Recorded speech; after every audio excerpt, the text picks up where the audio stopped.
think that midwifery never should have been taken out of the hands of women, out of the control of women, and the social fabric of a community, because really it is such an integral part of the psychosexual continuum of a woman's life. Midwives have taken care of their communities from womb to tomb as long as we've been on the planet. Women and families need midwives because we're going to talk to them. And they really care. It's not just a career. It's not just baby catching.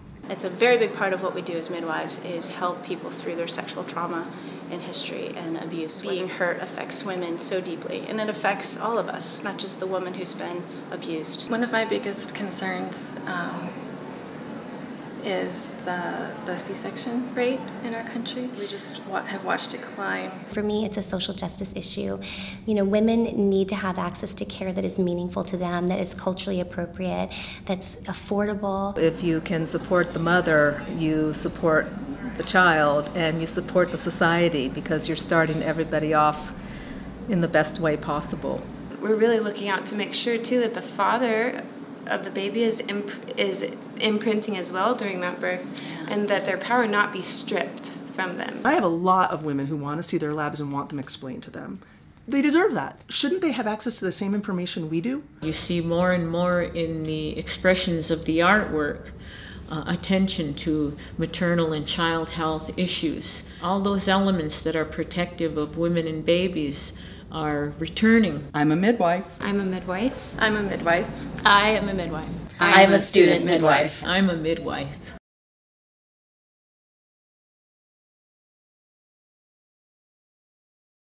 So much of what I see in my work is that women and families just can't access quality care, and it's those disparities in access and disparities in some of the social determinants of health, like housing and jobs and access to good food and clean water, that result in poor health outcomes. So when you look around the world and you say, you know, what nations have better health outcomes than we do for their mothers and babies, they commonly have two things that are similar, and that is that they have universal health care and they have midwives as primary care providers. And midwifery is being, you know, from my perspective, it's the solution to our national health care crisis.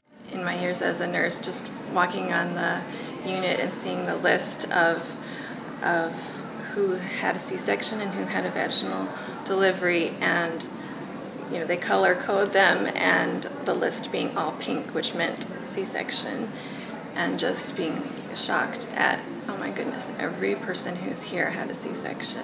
It's not a safe environment, and not everyone needs a C-section who had a C-section. Midwives don't have high C-section rates, and midwives work with women, and I have worked with women who have had C-sections in the past and who didn't have them for their second births, and I've seen the transformation in the women and in the families.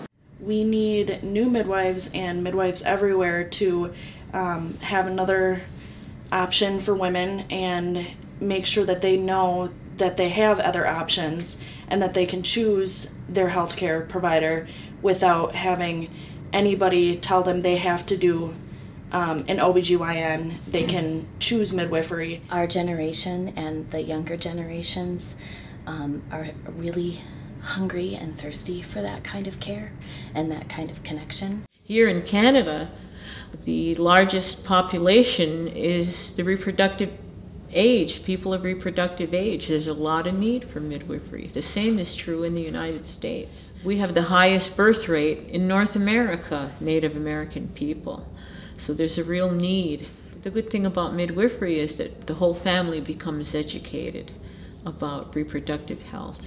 I think that's what I saw a lot of times being a doula in the hospital, is that they end up hanging back in the corner feeling powerless, and that message that it sends to them for the rest of their child's life is, I don't really know what to do for my wife, for my son, leave it to the healthcare professionals because I don't know anything. Instead, putting the power back in their hands, saying, you are the father of this baby, you are the mother of this baby, you two can do this together, and we're here to safeguard that and to help facilitate that in a really safe, warm, nurturing environment. Midwives, I think, are very interesting creatures. They have this particular capacity to love in a really special way. It's a special love that is given to each woman, and I think that each woman deserves to be loved in that special way each time. Being loved that way changes not just that woman, but it changes the husband and it changes the children. I see a change in how then they love. Pregnancy and birth and postpartum is such a huge transitional part of our lives that we need support and we need to be nurtured. We need information to know that what we're feeling is normal. Telling somebody that what they're experiencing is normal and that many women experience it can be a very great relief to a mom and help her relax and continue on in a happy way in her pregnancy. I cared for a mother who had hearing loss. That caused a speech impediment that made it hard for her to understand because she was from rural Virginia and had a strong Southern accent in addition to hearing loss. And this was her second baby, and we requested records. And when the records came, written across the top in the front was mental retardation. And that really, you could tell, drove a lot of the decision-making that happened with her first baby related to induction, and that she wasn't really given much explanation. And things happened in her course of her care where it wasn't even about consent, there just wasn't a conversation. And that was why she sought out midwifery care and home birth for her next baby. We're going to find out what they bring to childbirth, what's happened to them in their other births, how they're feeling about this pregnancy. I don't picture, although they may, I don't picture the doc saying, so how do you feel about this pregnancy? I typically say, so you're about to become a new mom, or oh, you're pregnant for the first time. How do you feel about that? You know, when you live in these deep hollers with not a lot of food to eat and not a lot of sunlight and a lot of hard work and a lot of children, I mean, I can see how we end up with a lot of domestic abuse. We have women that have been disempowered in so many ways, and for them to come into our care and have somebody sit with them and listen, truly listen, and in a non-judgmental way, and offer them really just that, the opportunity to be heard, the opportunity to be trusted, the opportunity to not be judged. All women carry pain, I think, especially in today's world, whether it be their personal pain or cultural pain or historical pain. We carry it, and we think we have to carry it alone. So by providing a safe space for them to truly be heard, to tell their stories in a complete way as they are ready, we help them carry their pain for a moment, and then we help them lay it down. And when they lay down the pain, then they can truly live, and they can live in joy, and they can parent in joy, and they can breastfeed in joy, and they can truly be the type of people that we need today who can then heal the earth.